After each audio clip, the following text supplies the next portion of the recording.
یہ واقعہ حضرت قلعہ پیر علاؤالدین صدیقی علیہ رحمہ نے سنا ہے۔ فرماتے ہیں کہ ایک مرتبہ میں مدینہ شریف گیا، وہاں یہ جو توسیع ہے، توسیع اس وقت نہیں تھی۔ ابھی بھی مدینہ شریف آپ جائیں تو بلیاں آپ کو نظر آئیں گی، صحن حرم میں گھومتی ہوئی نظر آتی، لیکن اس وقت جو ہے وہ سگان مدینہ بھی، مدینہ کے کتے بھی نظر آتے تھے، اور لوگ ان کو روٹیاں ڈال دیتے، محبت سے چیزیں ڈال دیتے تھے، وہ اسے کھا لیتے تھے۔ پیر صاحب فرماتے ہیں کہ مجھے بتایا گیا کہ ایک شخص ہے 2 دن سے نہ کچھ کھا رہا ہے نہ پی رہا ہے، رو رہا ہے، زاروں قطار رو رہا ہے، عجیب حالت ہو گئی اس کی۔ پیر صاحب فرماتے ہیں میں اس کے قریب گیا تو میں نے پوچھا بھائی کیا ہوا؟ اس نے جب مجھے نیچے سے اوپر تک دیکھا تو میرے سے چمٹ گیا اور دھاڑے مار مار کے رونے لگا۔ اسے کافی تسلی دی، پوچھا ہوا کیا ہوا ہے؟ کہنے لگا سائیں کیا بتاؤں، بس میں بڑا بزنس مین ہوں، کاروبار میرا بہت ہے، دنیا کے کئی ممالک میں پھیلا ہوا میرا بزنس ہے، مجھ سے کچھ خطائیں بھی ہوئیں، انسان ہونے کے ناطے بہت سارے معاملات ہوئے، تو میں نے سوچا عمرہ کر لوں۔ میں آیا،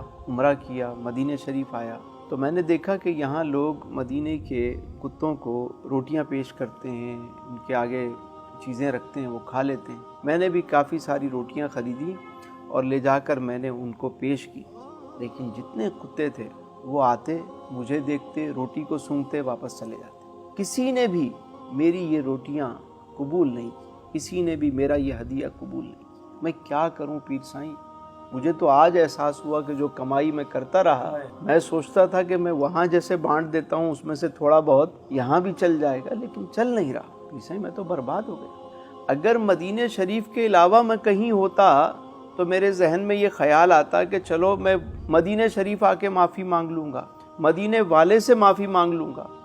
بابا میں تو خود مدینہ میں ہوں، میں کہاں جاؤں؟ نہیں، میں تو لٹ گیا، میں برباد ہو گیا، میں کیا کروں؟ پیر صاحب فرماتے ہیں کہ میں نے اسے تسلی دی اور میں نے کہا کہ تم تو حضور کے امتی ہو، مایوس کیوں ہوتے ہو؟ ایک کام کرو، دوبارہ روٹیاں لو اور جا کر گنبد خضرا کے سامنے بیٹھ جاؤ، جالیوں کے روبرو جا کر صحن میں بیٹھ جاؤ اور حضور سے عرض کرو کہ حضور اس فقیر کو قبول کر لیں، حضور یہ قبول کر لیں، یا مجھے بتائیں کوئی در ایسا کہ جہاں میں چلا جاؤں، حضور قبول کریں، تجھ سے چھپاؤں منہ تو کروں کس کے سامنے، کیا اور بھی کسی سے توقع نظر کی ہے؟ بد ہیں تو آپ کے ہیں، بھلے ہیں تو آپ کے، ٹکڑوں سے تو یہیں کے پلیں، رخ کدھر کریں، اور حضور مجرم بلائے آئے ہیں، جاؤ کا ہے گواہ، پھر رد ہو کب یہ شان کریموں کے در کی ہے۔ حضور آپ ہی ہیں، بس کرم کر دیں۔ اس وقت تک بیٹھے رہنا، اس وقت تک التجا کرتے رہنا، اس وقت تک استغاثہ پیش کرتے رہنا جب تک دل گواہی نہ دے کہ بات منظور ہو گئی۔ پیر صاحب فرماتے ہیں کہ میں اس کو سمجھا کر چلا گیا۔ رات کو میں پھر جب باہر نکلا واپس تو میں نے دیکھا وہی شخص کھڑا ہوا ہے، جھوم رہا ہے، مجھے پکڑا لے گیا، سائیں آج میری طرف سے آپ کی دعوت ہے۔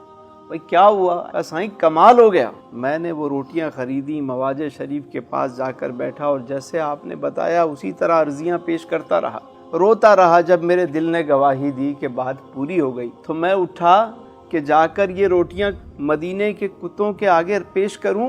فرماتے ہیں کہ میں کیا جاتا، وہ سارے میرے پیچھے چل رہے تھے، اور بھائی میری چیز قبول ہو گئی، میں تو خوش ہوں۔ یہ میسیج ہے ان تمام لوگوں کے لیے جو سمجھتے ہیں کہ ہم لنگر کھلاتے ہیں تو اپنی طرف سے کھلاتے ہیں۔